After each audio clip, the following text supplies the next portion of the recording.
Baik, bismillahirrahmanirrahim. Assalamualaikum warahmatullahi wabarakatuh. Waalaikumsalam warahmatullahi Waalaikumsalam warahmatullahi wabarakatuh. wabarakatuh. Alhamdulillah, alamin. Assalatu wassalamu ala asyrofil anbiya'i wal mursalin wa ala alihi wa sahbihi rasulillahi ajmain. Baik, yang terhormat Bapak Muhammad Fahli Setra Hadi, MPD selaku dosen pembimbing kesehatan mental. Kemudian teman-teman yang berbahagia. Baik, pada kesempatan kali ini kami dari kelompok 5 ingin mempresentasikan hasil makalah dari hal-hal yang telah kami diskusikan, yaitu tentang pendekatan dari kesehatan mental. Baik, selaku pemateri pertama yaitu saya sendiri. Kenalkan, saya Obi Teso selaku pemateri pertama. Di sini saya akan menjelaskan tentang pendekatan dari kesehatan mental. Yang pertama itu kesehatan mental. Kesehatan mental adalah kemampuan untuk menyesuaikan diri dengan diri sendiri, dengan orang lain dan masyarakat serta lingkungan di mana ia hidup. Sesungguhnya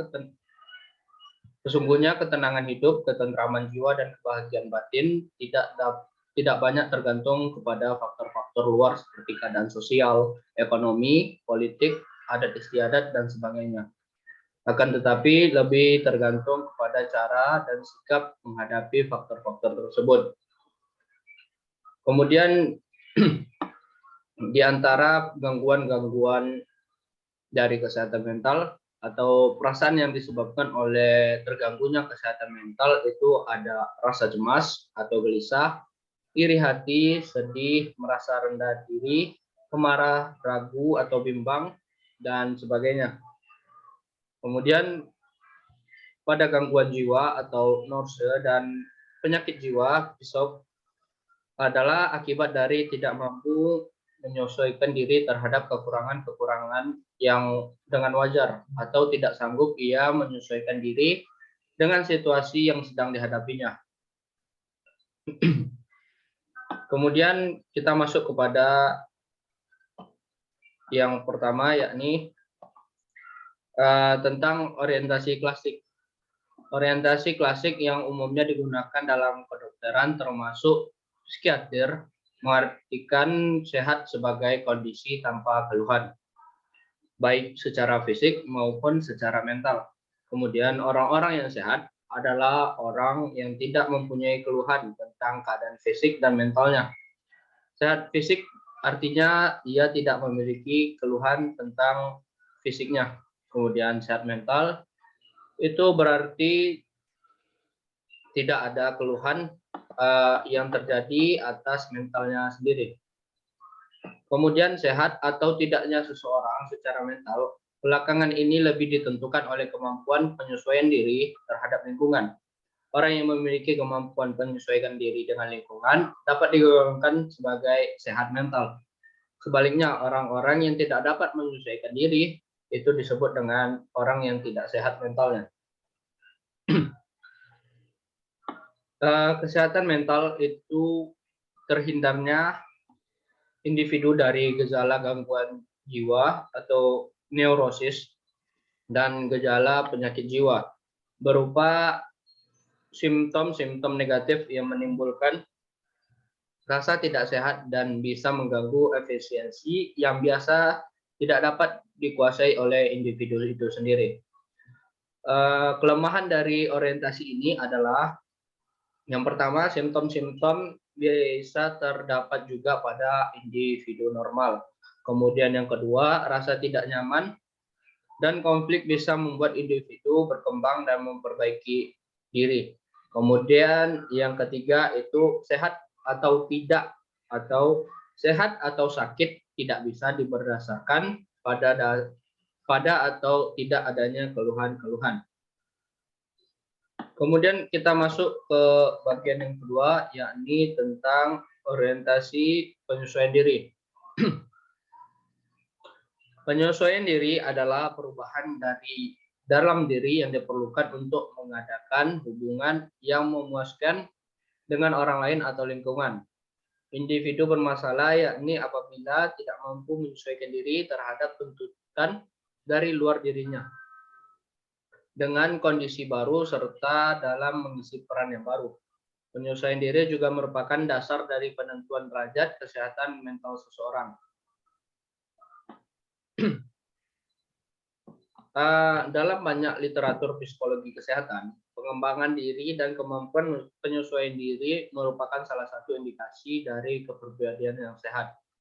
Kita dapat melihat di antaranya itu adalah uraian-uraian dari Gordon W. Kemudian ada Alport, kemudian ada Carl Rogers, Abraham Maslow, dan Viktor Frankl. Pemikiran mereka menegaskan bahwa pribadi yang sehat selalu ditandai dengan keinginan untuk tumbuh dan berkembang, berorientasi ke masa depan sambil tetap realistis dan mampu melakukan inovasi bagi diri sendiri serta lingkungannya. Artinya, perbaikan kemampuan dan penyesuaian diri tidak hanya perlu dilakukan pada mereka yang mengalami gangguan mental, tetapi juga bisa kepada siapa saja yang menginginkannya. Dalam hal ini, orientasi yang normal itu dibagi menjadi dua.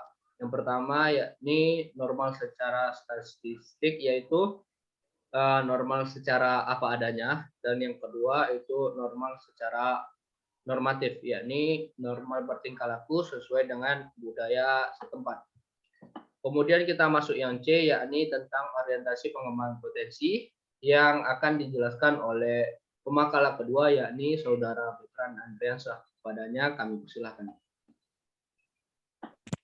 Baik, terima kasih banyak Saudara Obi. Baik, saya Bertrand Andreansyah. Di sini saya akan melanjutkan materi yang tadi sudah disampaikan oleh Saudara Obi Teso. Yakni selanjutnya orientasi pengembangan potensi.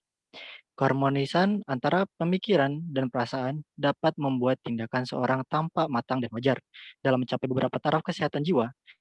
Jika seorang dapat kesempatan untuk mengembangkan potensinya menuju kedewasaan, bisa menghargai dirinya sendiri dan bisa dihargai oleh orang lain. Dalam psikoterapi atau perawatan jiwa, ternyata yang menjadi pengendali utama dalam setiap tindakan dan perbuatan seseorang bukanlah akal pikiran semata-mata. Akan tetapi, yang lebih penting dan kadang-kadang sangat menentukan adalah perasaan. Telah terbukti bahwa tidak selamanya perasaan tunduk kepada pemikiran. Bahkan sering terjadi sebaliknya. Pemikiran tunduk kepada perasaan. Dapat dikatakan bahwa keharmonisan antara pikiran dan perasaanlah yang membuat tindakan seseorang tampak matang dan wajar. Sehingga dapat dikatakan bahwa suatu higiene atau higiene mental atau kesehatan mental adalah mencegah timbulnya penggangguan mental, mencegah gangguan mental dan gangguan emosi, mengurangi atau menyembuhkan penyakit jiwa serta memajukan jiwa, menjaga hubungan sosial akan dapat mewujudkan tercapainya tujuan masyarakat, membawa kepada tercapainya tujuan-tujuan perseorangan sekaligus. Selanjutnya yakni kriteria mental sehat dan orientasi ini. Satu, yang pertama yakni punya pedoman normatif pribadi atau bisa memilih apa yang baik dan menolak yang buruk. Yang kedua, menunjukkan otonomi independen, mawas diri dalam mencari nilai-nilai pedoman. Selanjutnya, pendekatan berdasarkan penyusunan program. Dalam menyusun program kesehatan mental, terdapat 3 pendekatan yang dapat digunakan, yaitu pendekatan risiko, yang kedua multisektoral, dan yang ketiga sistem. Yang pertama, pendekatan risiko. Program kesehatan mental dapat berupa suatu strategi yang disebut pendekatan risiko. Strategi ini fleksibel dengan menggunakan sarana-sarana yang tersedia untuk memberikan pelayanan kesehatan sesuai dengan tingkatan risiko serta prioritas dalam masyarakat. Pengukuran individu atau masyarakat dalam risiko diperlukan agar dapat digunakan dalam membuat formulasi objektif dan untuk alokasi dana dan penyebarannya. Langkah-langkah yang harus dilaksanakan dalam penyusunan program yaitu Yang pertama, menyeleksi indikator-indikator untuk mengidentifikasi individu dan masyarakat yang ada dalam risiko yang khusus, antara lain usia lanjut, pengangguran, dan isolasi sosial. Yang kedua, pengembangan sistem pembuatan skor dengan pembobotan untuk indikator-indikator yang sangat penting. Yang ketiga, meneliti sumber-sumber yang dapat digunakan untuk usaha pencegahan, pengobatan, dan rehabilitasi. Yang keempat, eee, mengembangkan daya muat serta strategi pelayanan sesuai dengan tingkatan risiko. Dalam hal ini, mengadakan tekanan khusus pada intervensi intervensi dini dan, yang dapat bagi individu-individu yang ada dalam risiko tinggi dengan menggunakan sumber-sumber dengan sangat efektif. Yang terakhir yakni kelima, mengembangkan sistem pemantauan dan sistem evaluasi. Selanjutnya yakni yang B, pendekatan multisektoral. Pendekatan multisektoral dilakukan dengan koordinasi pada semua tingkatan pelayanan. Koordinasi ini merupakan keharusan yang sangat mendasar guna keberhasilan program kesehatan mental. Tujuan pendekatan ini untuk mencapai kerjasama dan koordinasi antara petugas kesehatan, guru, pemuka-pemuka agama, masyarakat, dan orang tua. Pemilihan cara-cara yang tepat, sederhana, efektif, dan tidak mahal dengan memberi tekanan pada pencegahan, pengobatan, dan rehabilitas. Yang C. Selanjutnya, pendekatan sistem. Pendekatan sistem dilakukan dengan cara mempelajari dan mengkonseptualisasi masalah-masalah yang berkaitan satu sama lain maupun berdiri sendiri. Ada 5 hal utama yang harus diperhatikan, yakni yang pertama, tujuan dari sistem dan ukuran atau indikator. Yang kedua, ruang lingkup sistem kendalinya. Yang ketiga, sumber penunjang sistem. Yang keempat, komponen-komponen sistem atau subsistem. Yang kelima, manajemen sistem yang diperlukan. Yang kelima tadi terakhir tuh. Sebuah rumah sakit mental misalnya mempunyai banyak tujuan dan ini dapat dirancangkan dalam tujuan sistem keseluruhan sebagai berikut. Yang pertama, membebaskan penderita dari gejala-gejala mental dan mengembalikan penderita ke masyarakat. Selanjutnya, merehabilitas penderita dengan meningkatkan kemampuan penyesuai penderita dalam masyarakat dan produktif. Selanjutnya, menyelenggarakan suatu fasilitas yang menyediakan pekerja bagi individu, melaksanakan pendidikan dan latihan. Yang terakhir, menjalankan penelitian dan evaluasi pengobatan penderita mental, serta eh, penilaian keberhasilan petugas dan program latihan. Eh, untuk mencapai tujuan sistem itu perlu dilakukan penelitian terhadap berbagai variabel yang terhubung. Dalam hal ini perlu diteliti mengenai hubungan rumah sakit dengan keadaan sistem sosial, ekonomi, keseluruhannya, sikap masyarakat terhadap sakit mental serta kesedihannya, menerima penderita yang dipulangkan kembali ke masyarakat, tersedianya pekerjaan bagi penderita atau mantan penderita, serta ekonomi yang dapat menunjang kehidupan mereka. Baik, itu yang dapat saya sampaikan dari pemateri kedua. Selanjutnya yakni pemateri ketiga kepada Saudari Poppy Agustin Lestari, saya persilakan.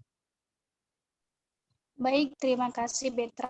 Saya Poppy Agustin Lestari, pemateri ketiga, akan melanjut materi dari saudara Betra, yaitu pendekatan berdasarkan teori. 1. Pendekatan psikodinamik. Teori psikodinamik bisa sebagai suatu teori tentang pribadi dengan muat teori-teori lain dalam bidang psikologi, baik dari segi cara yang digunakan dalam mengumpulkan datanya atau dari segi proses data tersebut. Teori ini di atas asumsi yang diterima oleh orang-orang yang mengertinya.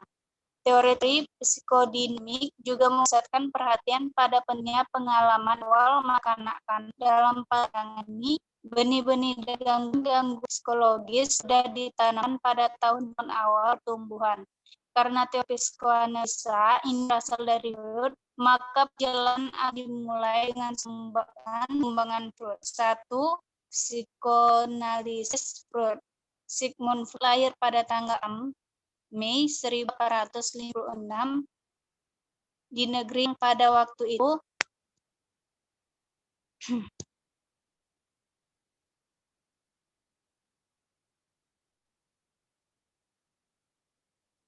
dikenal Australia. Ia mulai sebagai peneliti dan kemudian diangkat sebagai dosen penyakit saraf di Universitas Wina. Ia mulai mengadakan praktek privat dalam bidang neurologi pada tahun 1886. Ide pokok Freud mengenai pembentukan dan struktur kepribadian langsung tumbuh dari pengalamannya dalam merawat pasien neurotik. Misalnya, ia mengetahui bahwa sikap dan perasaan yang diungkapkan pasiennya tidak mungkin berasal dari alam sadar, melainkan dari alam bawah sadar.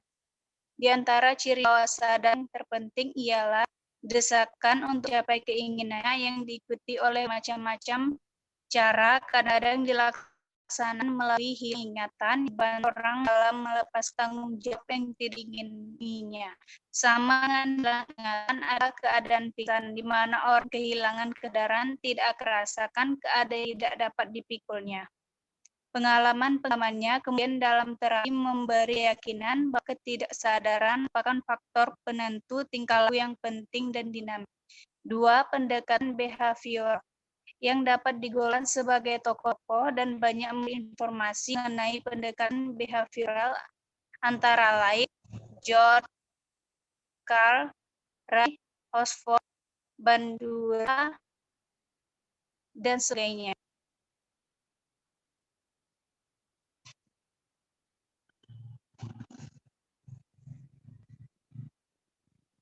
Konsep pokok. Konselor behavioral membatasi perilaku sebagai fungsi interaksi antara bawaan dengan lingkungan.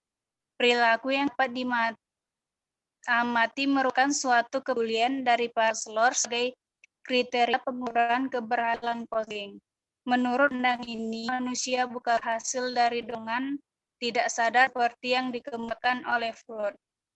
Ketiga, pendekatan kognitif. Pandangan kognitif menjelaskan tingkah laku anormal berdasarkan pikiran yang biru dan proses pikiran yang kalah. Biasanya masalah-masalah yang berkenaan pikiran dia sebagai simptom-simptom dari gangguan psikologis.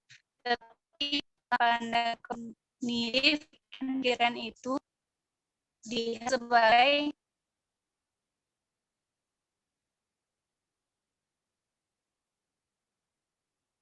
penyebab dari gangguan itu. Sebenarnya masalah-masalah dengan isi kognitif. Masalah-masalah dari isi kognitif pikiran-pikiran adalah masalah-masalah dengan apa yang dipikirkan. Bila kita memiliki informasi yang salah tentang satu situasi, maka respon kita terhadap situasi itu juga mungkin salah atau abnormal. Kedua, masalah dengan proses-proses kognitif. Masalah dengan proses kognitif adalah masalah-masalah dengan bagaimana orang berpikir. Perhatikan apabila proses kognitif kacau, maka isi kognitif bisa juga terpengaruh. Tetapi akibat sangat berbeda dari apa yang terjadi hanya ada masalah dengan isi kognitif. Bila ada masalah dengan isi kognitif, maka kepercayaan seorang individu adalah salah satu, tetapi pikirannya mudah dipahami. Sebaliknya, apabila ada masalah dengan proses kognitif, maka tak hanya kepercayaan individu yang salah, tetapi juga pikiran tidak dapat dipahami. Selanjutnya akan dilanjutkan oleh pemateri keempat, yaitu Sri Wicrown.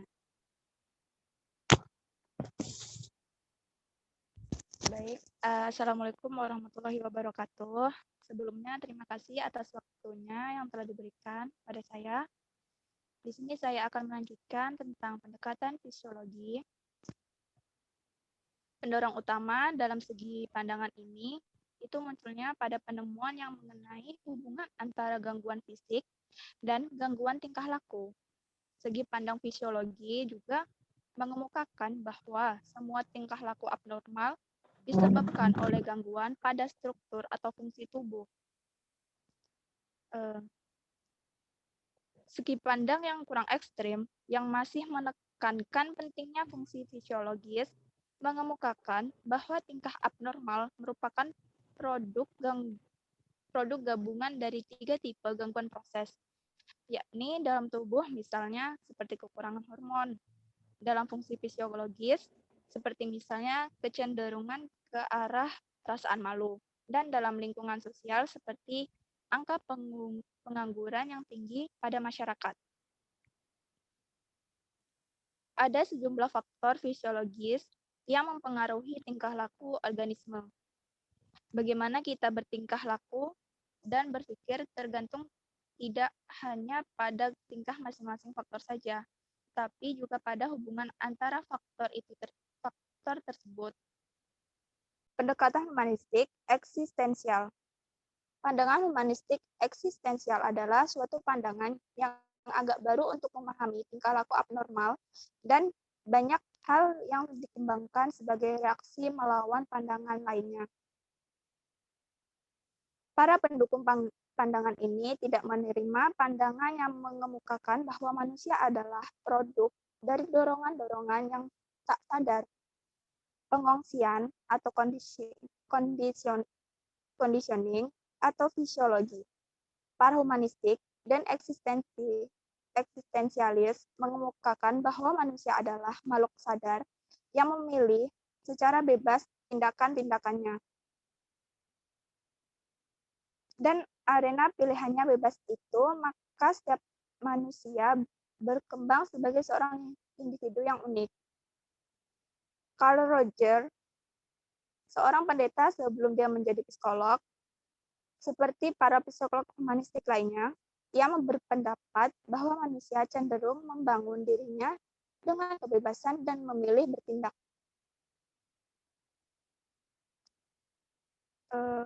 Pendekatan selanjutnya itu sosial budaya.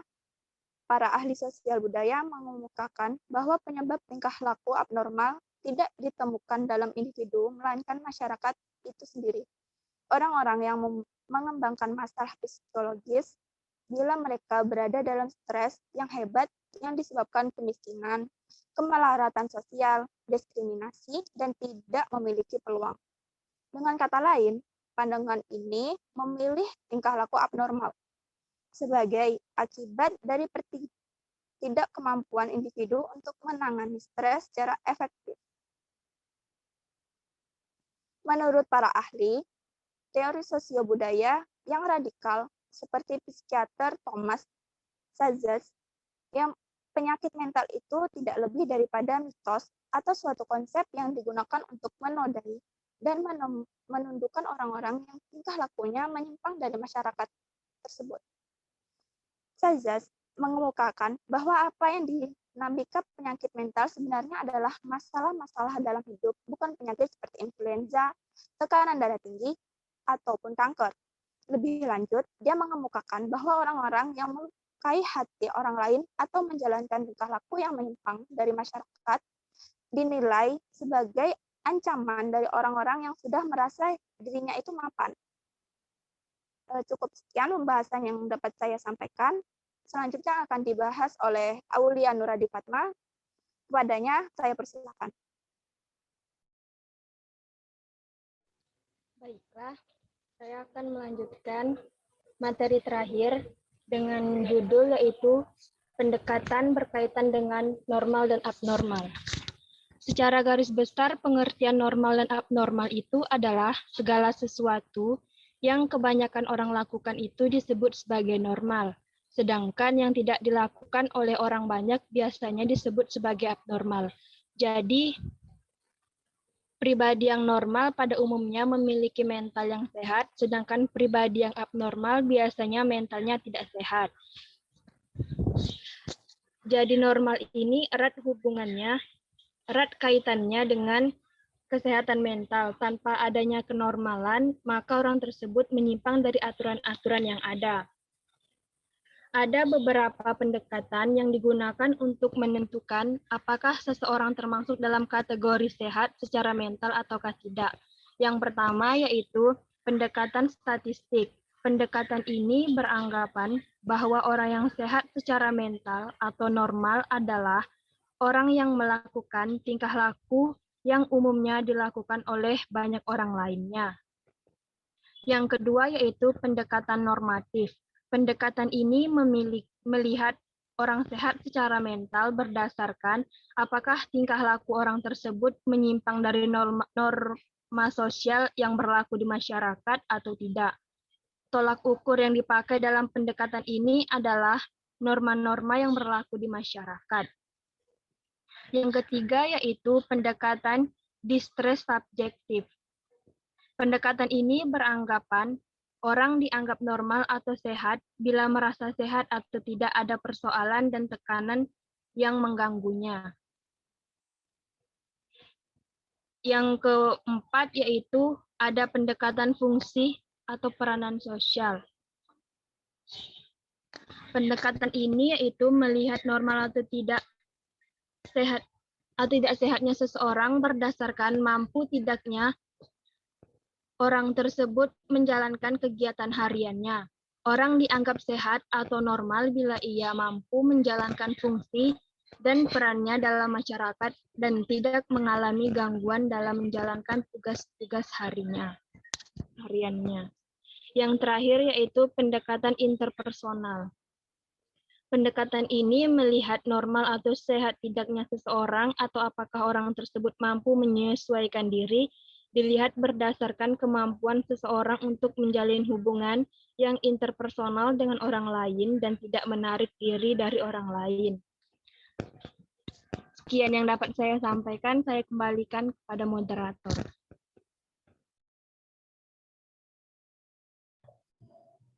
Baik, mungkin terima kasih kepada Saudari Aulia yang telah menyampaikan presentasi terakhir. Baik, mungkin cukup sekian dari kelompok kami, dari kelompok 5, tentang kesehatan mental pada kesempatan pada siang hari ini. Saya selaku moderator dan juga pemakalah, mohon maaf apabila banyaknya kesalahan dan kekurangan.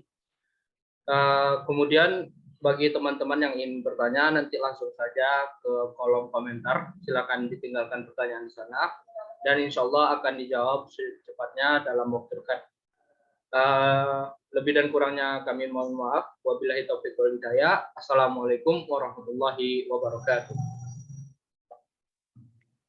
Waalaikumsalam warahmatullahi wabarakatuh.